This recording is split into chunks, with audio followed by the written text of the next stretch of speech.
Will Australia save cash or kill it? And cowards betray Australian citizen under cover of Christmas. Coming up on today's Citizens Report.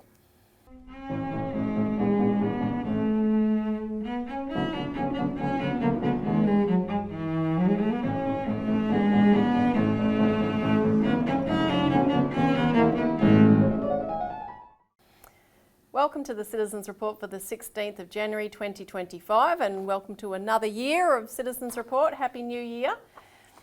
I'm Elisa Barwick. Joining me today is Citizens Party Research Director Robbie Barwick. Welcome, Robbie. Thanks, Lisa. So we've got a jam-packed program, and we've got marching orders straight off the bat to get you all deployed to make this year as successful and even more so, hopefully, than last year.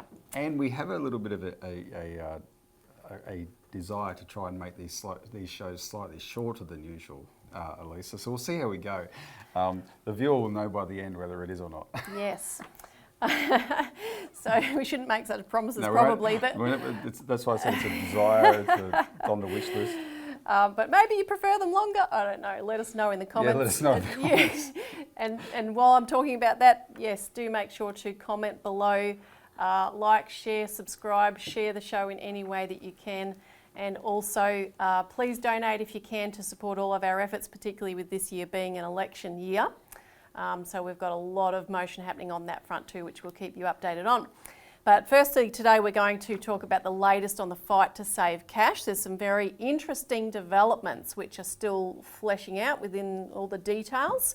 And then we're going to come back to talk about the terrible news about the extradition proceeding for Daniel Duggans, the fighter pilot we've talked about often before on the show, so stay tuned for those details also. The Australian citizen is the most relevant thing about him. Yes.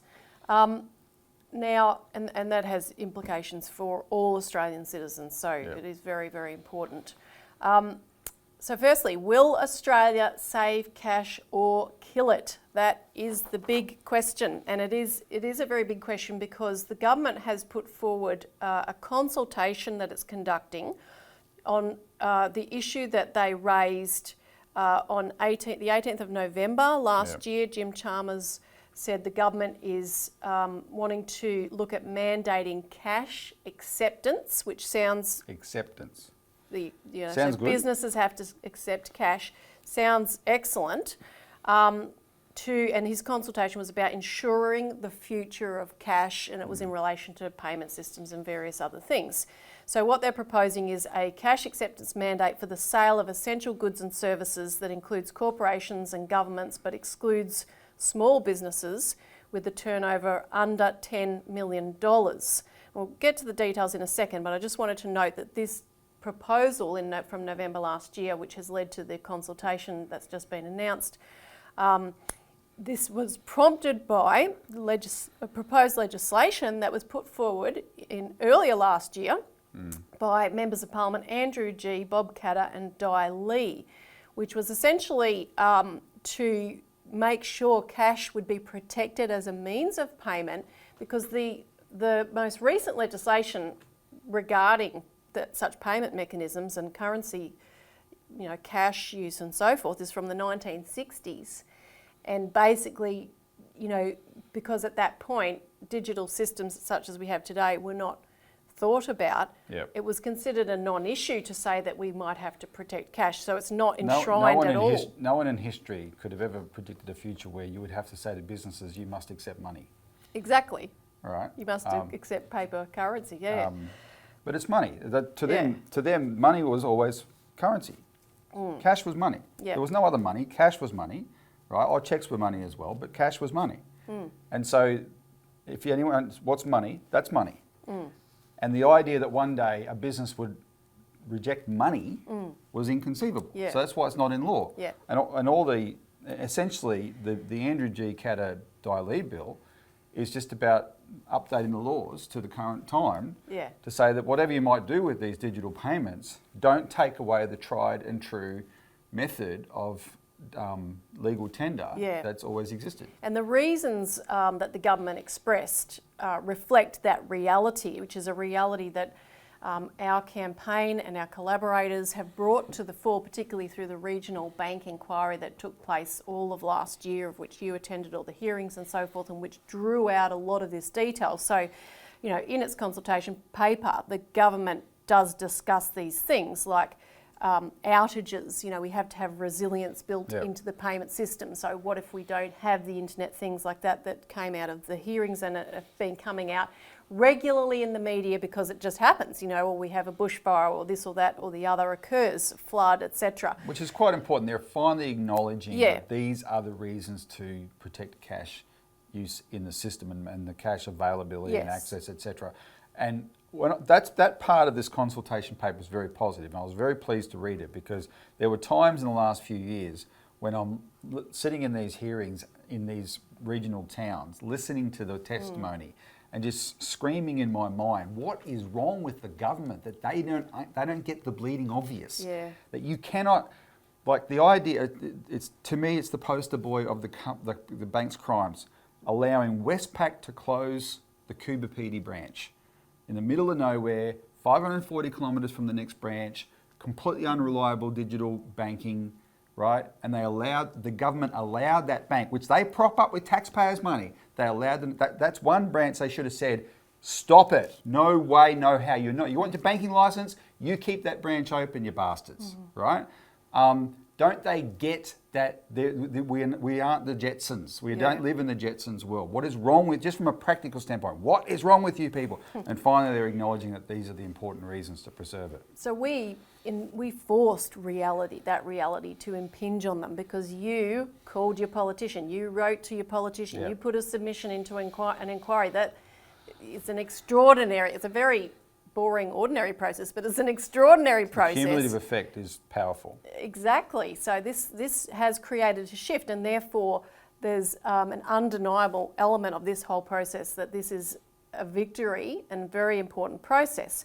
And the other thing I'll just note before we go to the but, is that the other things they raised in the consultation paper were other things reflected in those hearings, such as social inclusion, and they pointed to all the categories that had arisen during those that banking inquiry, the regional banking inquiry, such as the fact that without cash you're excluding regional and remote communities, the elderly, low income, people that are susceptible to privacy or security concerns, and that those were reasons that this had to be rectified and that cash has to be protected. So it is important that those things were acknowledged.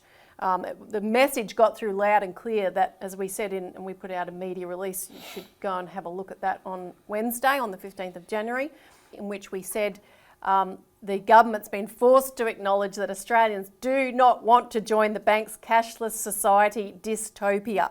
So that issue is now at the forefront, and now we've got to engage with the consultation to raise the issues that need to be raised, which I'll say now, repeat it again later. You can make, and we need you to make a submission to this consultation, and it is due, your submission is due on Valentine's Day on the 14th of February. By Valentine's Day. Don't wait till by Valentine's Day. Don't wait till Valentine's Day. Do it today. Do it earlier. It'll take a little while to understand the issue and get in a good submission. Yeah. So, but now let's talk about the issues that, give us some hesitance over this proposal by the government, which of course, anything the government does, you have to scrutinise very closely and be wary of what other agendas might be lurking there. And the first point is that, as I said when I put forward initially their proposal, it includes cash acceptance mandate for goods and services, essential goods and services. Yep. So you've got questions about essential things first of all, what's defined as essential, etc. But then is the point that it includes corporation and governments, but excludes small businesses with a turnover under 10 million. So that, first of all, is a big issue. Yes. Well, so you've got a mandate with massive exclusions, right? And all the people who were affected by the vaccine mandate wish they took this approach with the vaccine mandate. I shouldn't laugh about it, but because this is quite extraordinary. Well, the exclusion's 98% of businesses in Australia. Small businesses are 98% of all businesses. So they're excluded from the mandate. Now, I can tell you the author of the bill, and this is the government's response to the bill, but this is not the government implementing the bill. The bill forced the government to look at this.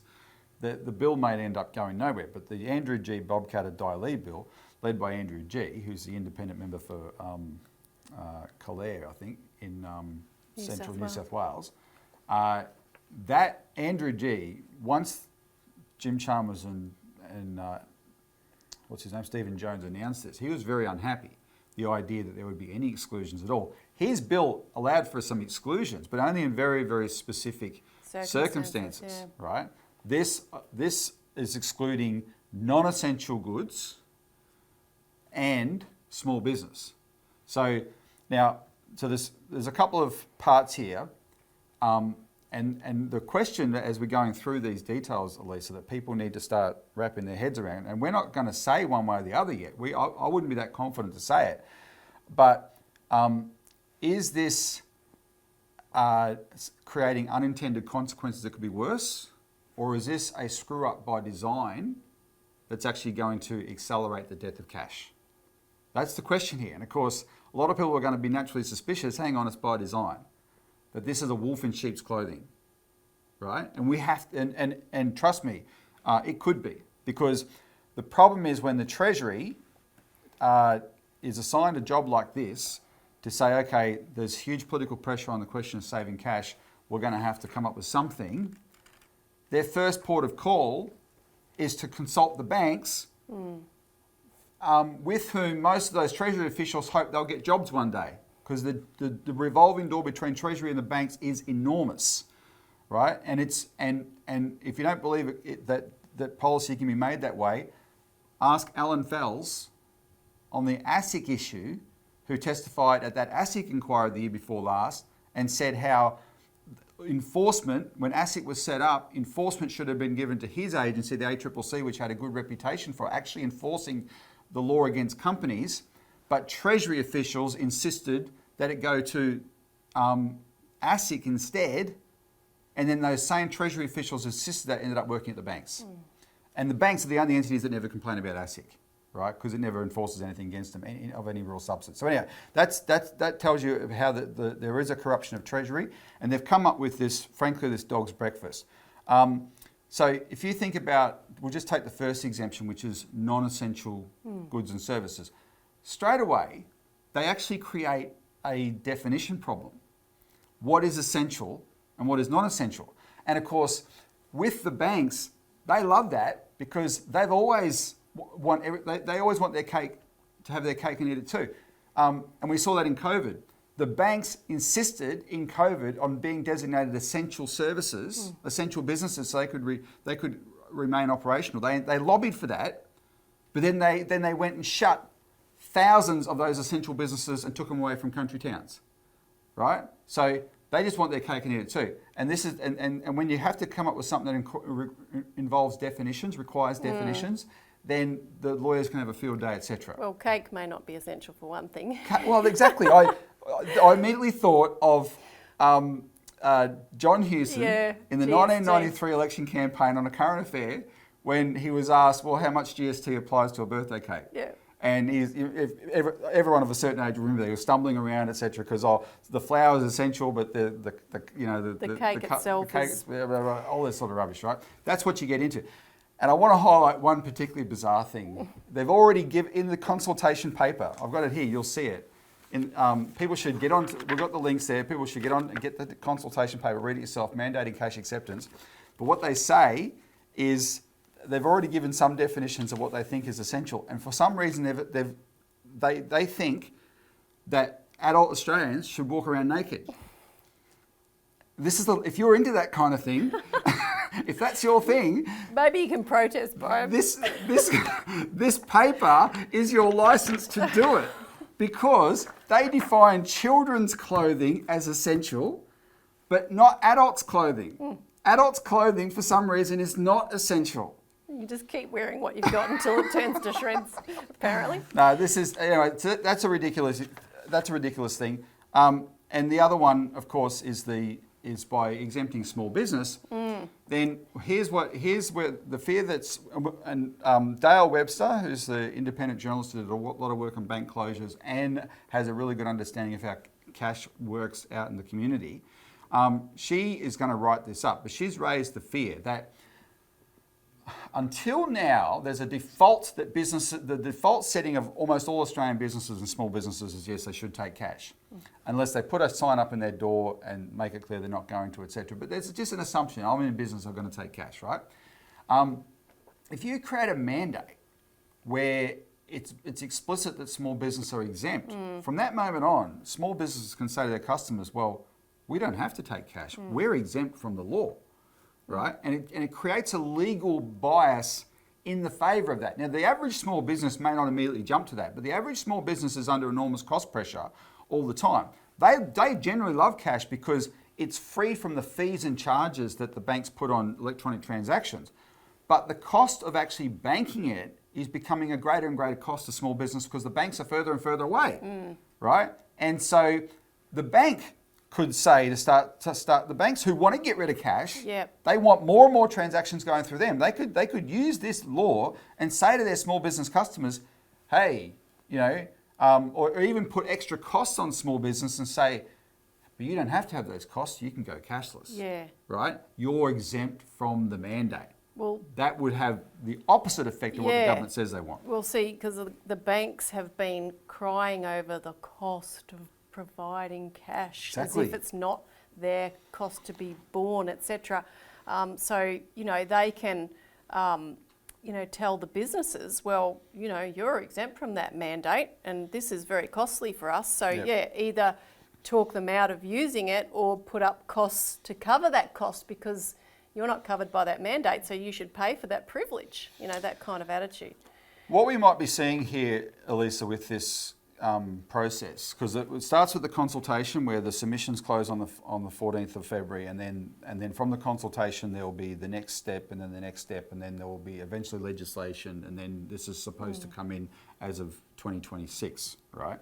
So, but what we might be seeing here is very similar to what the Liberals did before the last election, when the issue was bank branch closures, and they'd been in power for 9 years, never did a thing, and then at the last minute they set up the Regional Banking Task Force, which was called the Regional Banking Task Force, and everyone thought, oh, this is to save bank branches, and instead it gave a green light to bank branch closures.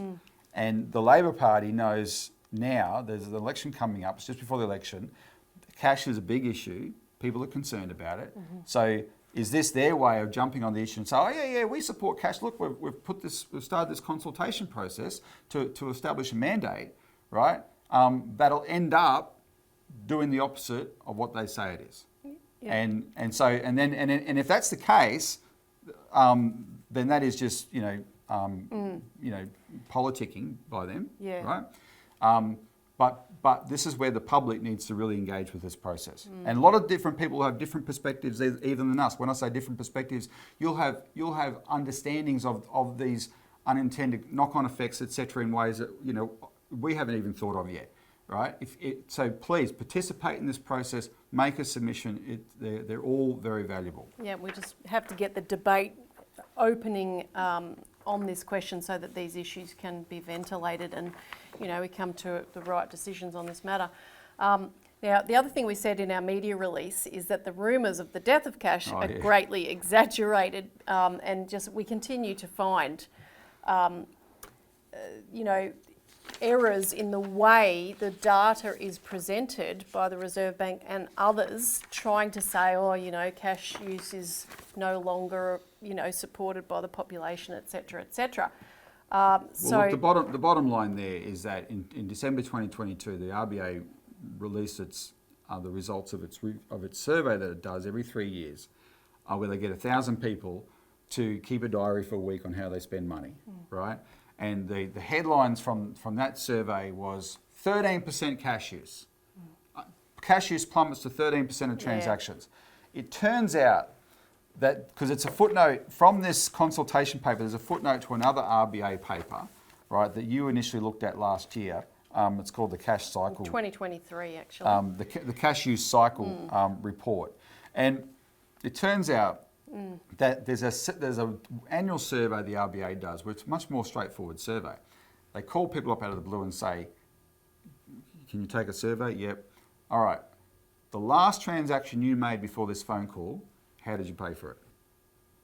And in that survey, 25% of people say cash. The year before, 25% of people said cash. The year before that, 25% of people say cash. So here you've got, because if the other survey where you've got to keep a diary, you're conscious, there's a scientific principle that you can't observe something without changing it, right? And of course, some people actually think using cash is shady. That's a bit of a phenomenon in Australia nowadays.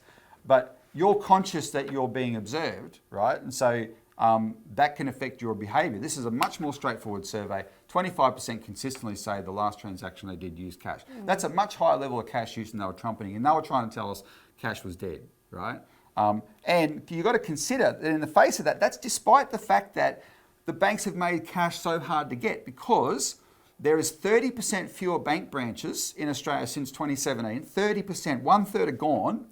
And since 2016, there are 8,000 net fewer ATMs, 8,000. So the banks closed even more. The banks closed about 16,000 ATMs, but the private ATM companies replaced about half of them, right? There's 8,000 fewer ATMs in Australia. And that makes it harder to get, yet still cash use is holding steady. That's the real story of cash. The real headline is cash use is hanging on. Yeah, right? and It's not dead. That 2023 report was on the cash use cycle, and we'll show the graphic there, because on the one hand, the RBA says if people use cash less, it becomes uneconomical for the banks to provide cash. But then they admit, and you can see it in the diagram because the arrows go both ways, they admit that restrictions on access to cash contribute to the cycle of decline of cash use. Exactly. Right? So, the reality is quite open. Yep. Now, just a note before we move on the housing market, and we'll talk more about this in future shows, but we did want to point to this. Martin North has just done an excellent show, must-watch show called The Great Australian Nightmare. So that's available on his YouTube channel, and it just goes through the horrific figures in terms of mortgage stress across Australia. Both rental and mortgage stress, I should say. The housing market in Australia is at breaking point. They've been kicking the Cabinet papers revealed that 20 years ago, in 2004, the Productivity Commission said to the government that the measures you took 5 years earlier, especially this thing, we don't have time to go through it in detail, we'll cover this in more detail in future weeks, but especially this thing about the 50% capital gains tax discount, that has inflated this housing bubble. It was bad policy, you should reverse it. And the government was warned about it back then. Absolutely. And Howard and Costello refused to do anything about it. Now it's 24 years later after they started that policy, and it's much harder to do. But what they did, that was the first act of kicking the can down the road, and it's now 20 years later after that act, and we're finally at breaking point. Martin's show illustrates that. It shows you all the suburbs around Australia where housing, mortgage stress, rent, which is when you basically the way Martin measures, if you're shelling out more than you're getting in because of your housing costs, that's stress. Mortgage stress, rental stress, and financial stress is through the roof in all these suburbs, including in we're in Melbourne, so just north of us is the Roxburgh Park, Donnybrook, Craigieburn area. It's a very high area. Hoppers Crossing and Tarneet down in the west. Pakenham down in the east, right? These are big sprawling areas where there's thousands and thousands of households in these areas that are suffering, and they're just at the very top end, right? And of the age cohorts, it's the young families that are carrying the burden the most, and they're the ones that have actually been able to buy into the housing market because they jumped in because of fear of missing out. Then you've got thousands of, like, most young people into their late 20s, probably early 30s, they have no way to buy a house, no way at all, and that's a political issue. When the young people are getting angry, the political system can break. Big political issue. And if you heard the interview, it's been circulating around social media that Claire O'Neill did on Triple J Hack. I mean, that's going to make people even madder. We'll play the clip. What is the goal here in terms of these policies? Is it to bring down house price?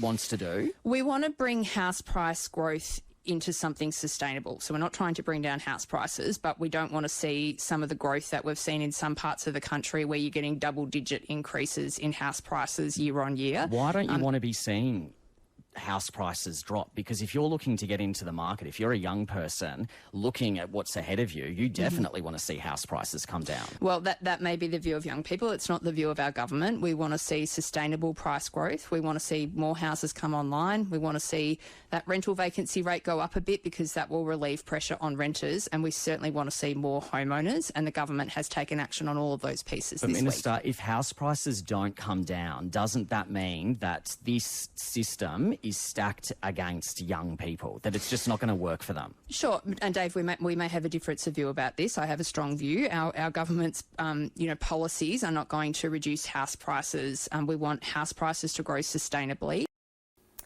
So that was just her talking to the interviewer there in that clip. But when an interviewer like that interrupts and says what he says, right? Yeah. No, they've got to come down. And of course, she's expressing what she was programmed to express as a major party politician, which is they're given these rules, and the rules are no government will survive if house prices come down. We've got to keep them up at all costs.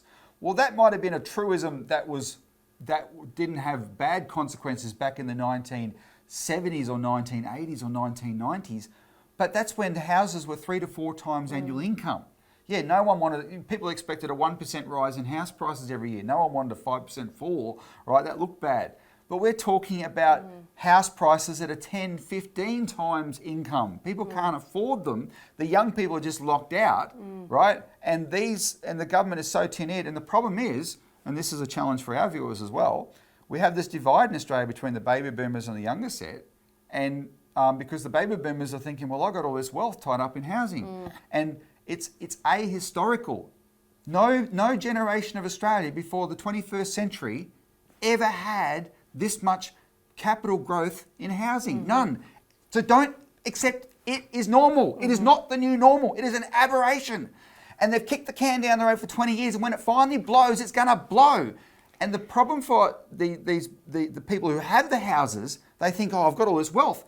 But you'll only realise that wealth if you sell it. And then what are you going to do? Where are you going to live? Where are you going to live? Because then you've got to spend exactly the same amount of money buying somewhere else. Yeah. It's irrelevant. If house prices actually did come down significantly, but in a way that the Citizens Party has a policy to make sure happens in an orderly way, right, so everyone can keep their home and the debts can be, the RBA, we'll do more of this in future weeks, but the RBA has the capacity to get in behind the banks and help them write down the debts on those houses. That's the real bubble is in the debt. Yeah. And if we can have the house prices come down to something natural and the debts come down to be relevant to the house prices, then Australia can survive this. But if you just say, if you're the government says, oh no, we can't ever let them come down. Yes. Right? Then you are going to set up the raw material, Elisa, of a political revolution where these young people eventually say, no, the system has failed us. We're going to change the system, and then watch what happens. And they will take on, not just Labor or Liberal, they will take on the uni party and move with people like us, so bring it on maybe. Yeah.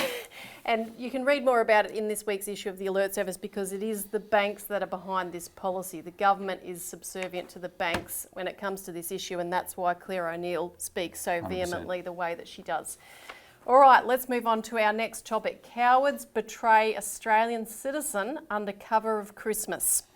Now, similarly, our policy on the foreign policy front is not being written by our own government and by the sovereign people of Australia, influencing that government on this issue of Daniel Duggan, the fighter pilot who is sitting in jail and who has just... 2 years and 3 months for breaking no Australian laws. Yeah, and literally this comes down to the fact that because Australia has no sovereignty, this Australian husband and father of 6 is being taken from his family. He's being basically sacrificed to our dangerous Anglo-American ally. It does not accord with the law that he should be extradited. We are literally just deferring to America on this. It's disgusting. The law is straightforward. Here, I'll just explain the loophole that allows this, and then I'll rant about the cowardly part of it. But the law is straightforward.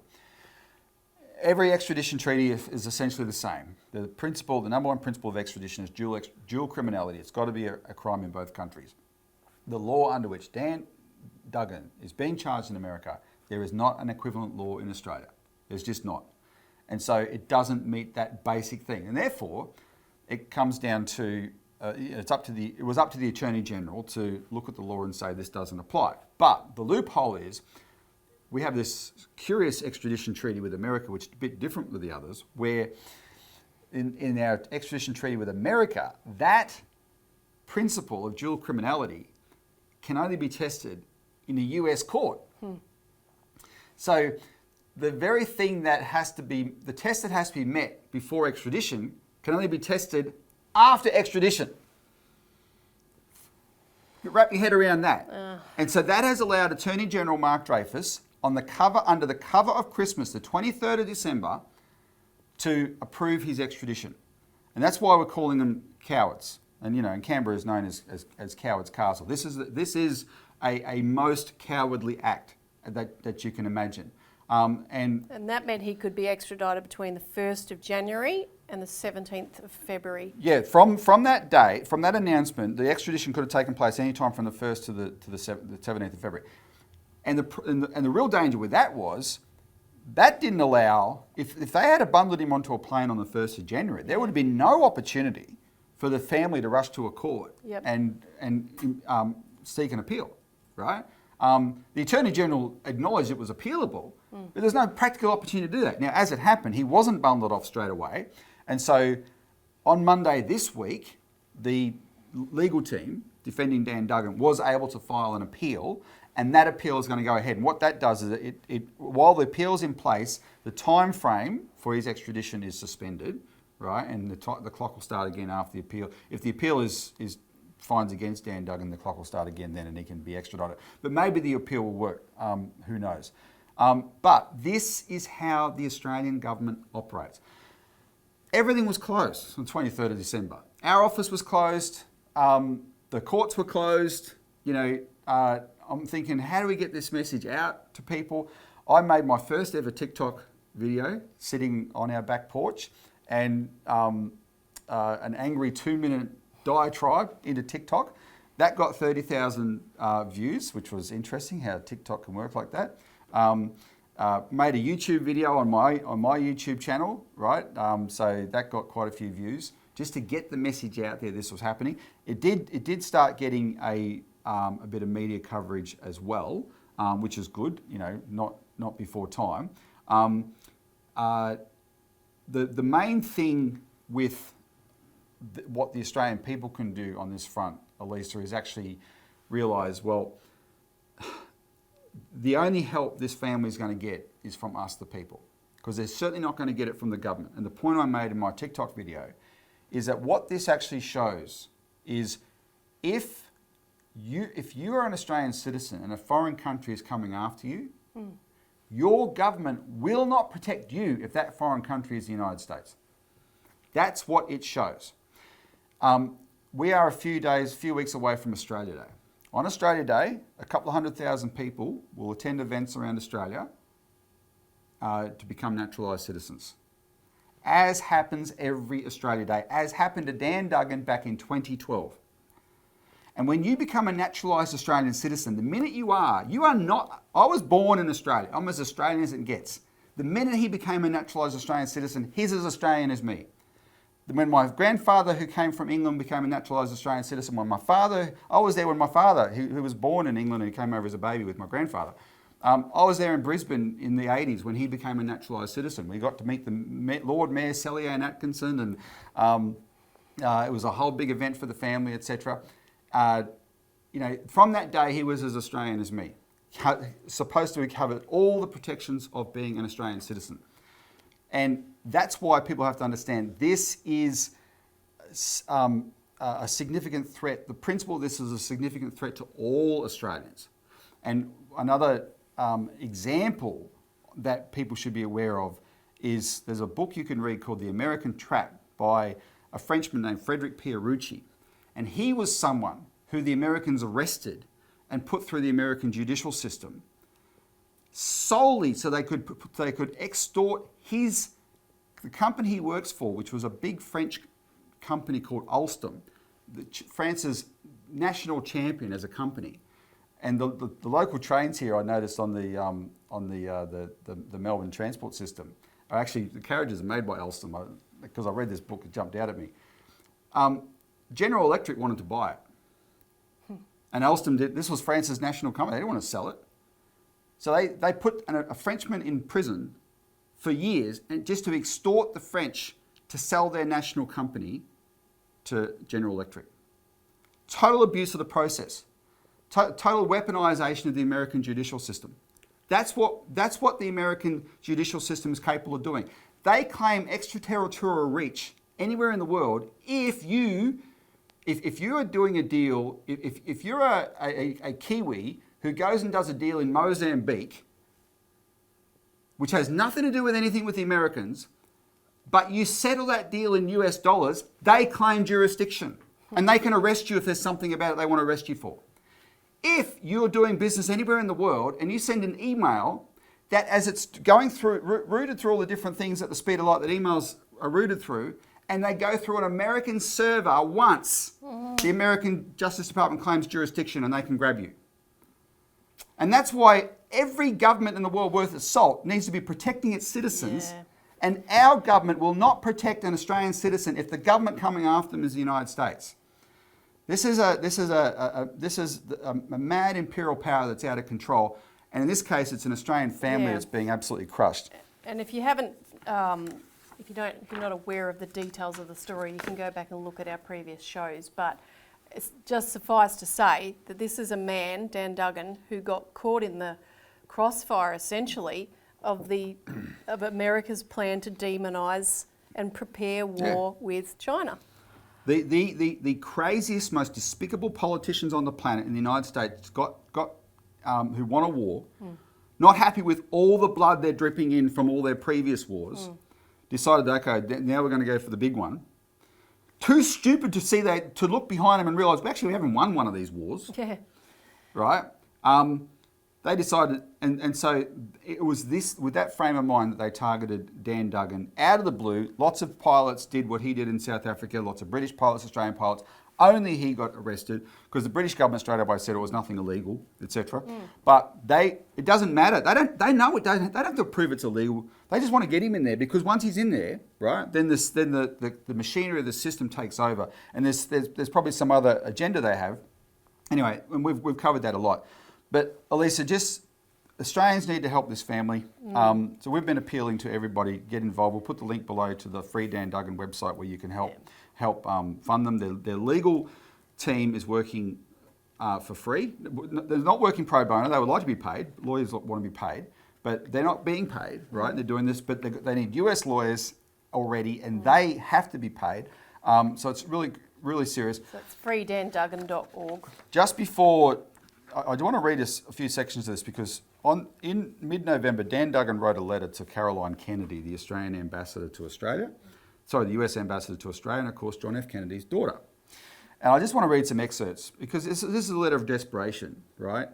Throwing himself at the mercy of his former country. He goes, growing up the youngest of 13 children in Boston's inner south of Milton, you might guess that such a person was of Irish Catholic heritage. I remember in our modest house, which backed onto the busy Southeast Expressway, there were 3 framed portraits surrounding a crucifix on the wall, a painting of the Sacred Heart of Jesus, the Pope, and John F. Kennedy. Right, and he's of that generation that grew up with the adulation of JFK. But then he goes through everything he felt he had to say. But then he got quite personal. He said, "From my perspective, the current situation is a lose-lose-lose scenario." And he describes the 3 entities that are losing as his family, the Australian government, and the US. And he gives why. He says, "It's certainly already a loss for my family and I, as my children have lost 2 years of their father, and we've all missed occasions." And there's 6 children, ranging from, I think, 5 years old to 20 years old. We've all missed occasions such as graduations, recitals, sports, exhibitions, and award ceremonies. The whole family has been and continues to be emotionally and psychologically traumatised. My youngest children have developed issues at school, and my 11-year-old son has developed a stress-induced speech impediment. My older children are also under undue emotional duress. Our family is now in severe debt as I have had no income to support them. Despite loans and assistance, my wife is under severe daily financial hardship. I've also lost my dear mother while in a segregated solitary confinement prison cell in March 2023, and my oldest brother in August 2024. Obviously, I was unable to mourn with my family in the United States, and while alone in solitary confinement far away in distance and time zone left me heartbroken beyond words. Then he said it's a lose for the Australian government, as it has been referred to in the media as a lapdog to the United States, and he elaborates on that theme. That is that the Australian government has consolidated its reputation as a lapdog to the United States.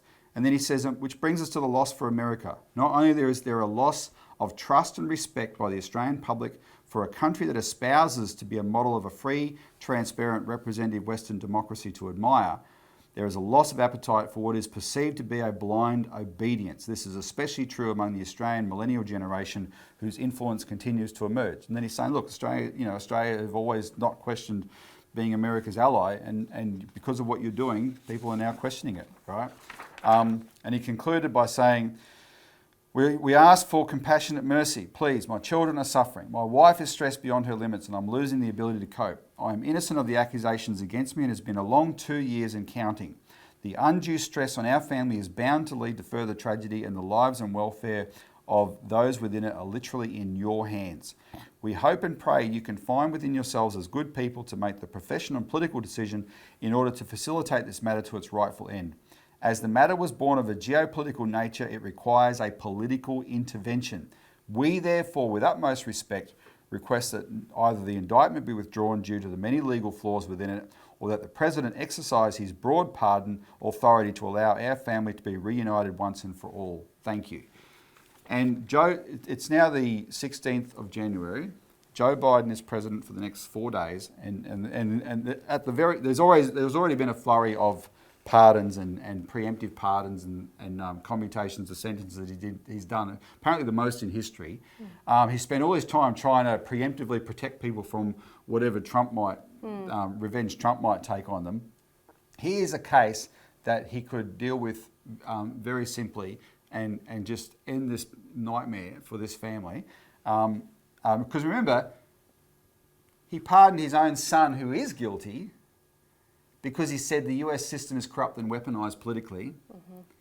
And that's the same reason he needs to pardon Dan Duggan. Not because it reflects whether Dan Duggan is guilty or not. It's because the system he's being thrown into is completely corrupt and weaponised. So feel free to contact Albanese, Dreyfus about that as well. But yes, go to the website if you can help the family, freedanduggan.org. Now, that's probably it for the show. Don't forget to look at the link below to look at the government's consultation on cash and start preparing and working on your submission so that we can get as many of those front-loaded as possible. And contact us if you do need more information or to get a copy or subscription to the Australian Alert to get that information in your inbox every week or in your mailbox. Yep. So, yes, thanks for tuning in. Thanks, Robbie. I think we kept it a bit shorter this week, Elisa. Yeah, not too bad. All right. We'll see you again next week. Thanks a lot.